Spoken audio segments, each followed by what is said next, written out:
Assalamualaikum warahmatullahi wabarakatuh. Sebelumnya, perkenalkan kami dari kelompok 6. Di sini kami akan mempresentasikan hasil kelompok kami. Perkenalkan, nama saya Muhammad Thoriq Firmansyah, selaku moderator pada sore hari ini dengan NIM B1210458 dengan tema makalah. Mungkin bisa di next.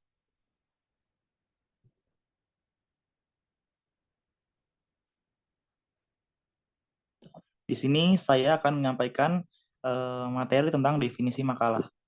Makalah adalah karya akademik yang berhubungan dengan topik tertentu, termasuk dalam bidang pengetahuan.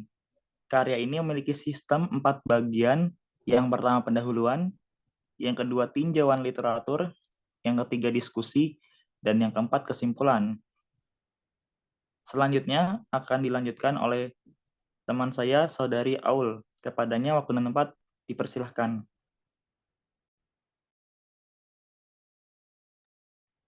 Oke, sebelumnya perkenalkan Aulia Putri Amanta dengan 2100428. Di sini saya akan menjelaskan tentang definisi makalah menurut para ahli.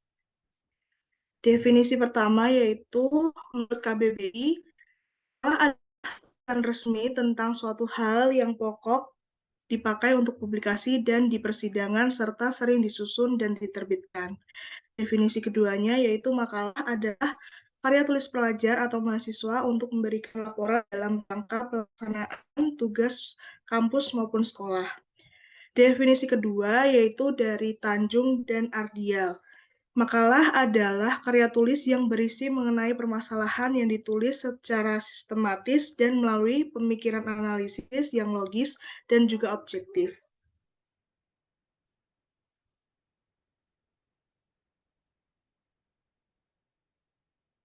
Definisi makalah selanjutnya yaitu dari WJS Purwadarminta. Makalah adalah uraian tertulis yang membahas tentang masalah tertentu yang dari masalah tersebut diperoleh pembahasan dan penjelasan lanjut. Dan yang terakhir, definisi dari Panuti Sujiman yaitu makalah merupakan karangan prosa yang bukan rekaan dan membahas tentang suatu topik tertentu.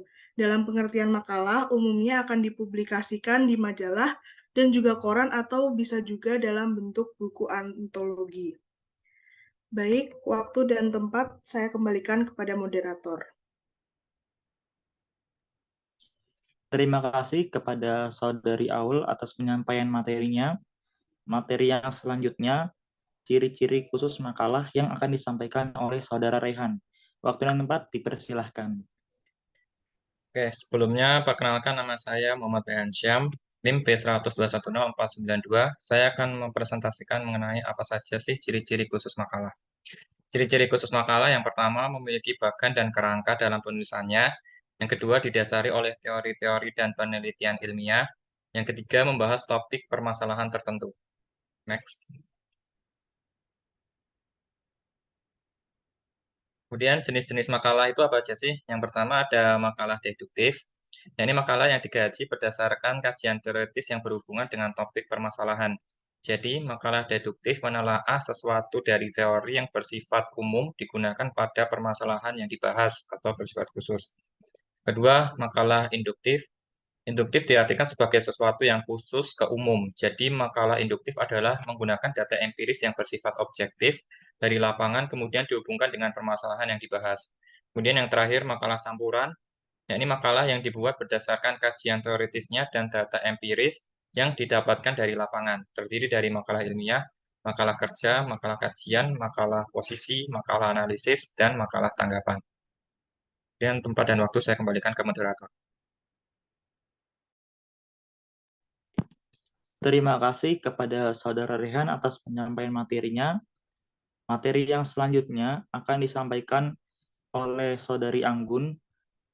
Waktu dan tempat dipersilahkan. Baik, sebelumnya perkenalkan nama saya Riang Anggun Hermalia dengan NIM B1210518. Di sini saya akan menjelaskan tentang fungsi makalah.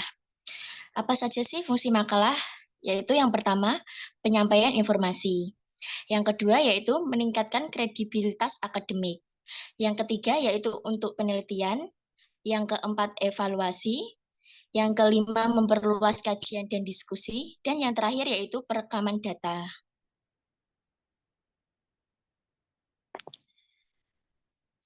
Selanjutnya yaitu apa saja isi atau kerangka makalah itu. Yang pertama yaitu ada cover. Berisi identitas penulis, logo, tempat, dan tahun terbit. Penulisannya biasanya menggunakan rata tengah atau center. Selanjutnya yaitu ada kata pengantar. Biasanya kata pengantar berisi sambutan atau ucapan syukur dan terima kasih terhadap pihak-pihak yang berkontribusi terhadap penulisan makalah. Selanjutnya yaitu ada daftar isi. Bagian daftar isi memuat informasi halaman dan judul atau subjudul pada halaman tertentu. Setelah itu yaitu ada bab 1 pendahuluan. Bab 1 biasanya terdiri dari 3 subjudul, yakni latar belakang, rumusan masalah, dan tujuan. Selanjutnya yaitu bab 2 pembahasan. Berisi uraian pokok dari permasalahan yang dibahas dalam makalah yang disesuaikan dengan bab 1. Bagian ini biasanya mencakup landasan teori hingga penyelesaian dari suatu masalah. Selanjutnya yaitu bab 3 penutup. Bagian penutup biasanya memuat kesimpulan dan saran dari permasalahan yang sudah dibahas pada bagian pembahasan. Dan yang terakhir yaitu ada daftar pustaka. Bagian daftar pustaka memuat referensi yang digunakan sebagai sumber atau bahan penelitian dalam penulisan makalah. Baik, tempat dan waktu saya kembalikan ke moderator. Terima kasih kepada Saudari Anggun atas penyampaian materinya. Lanjut kita ke materi yang selanjutnya yang akan dibacakan oleh Saudara Fadlan. Waktu dan tempat kami persilahkan. Baik, sebelumnya perkenalkan saya Fadlan Hasan Nurdiansyah dengan NIM B100210528. Baik, saya akan menjelaskan apa sih bedanya di antara makalah dan artikel. Yaitu ya makalah memiliki susunan bab atau bagian.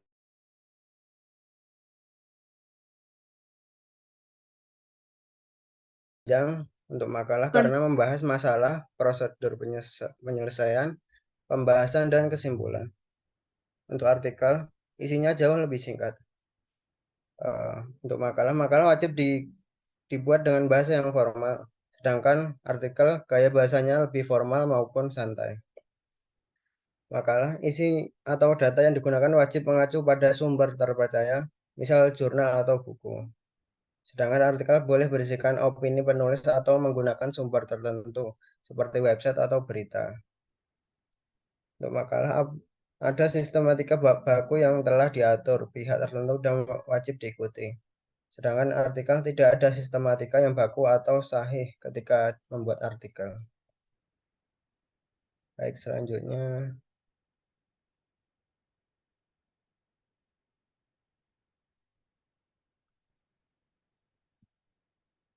Berikut adalah contoh dari perbedaan antara makalah dan artikel pada halaman mukanya.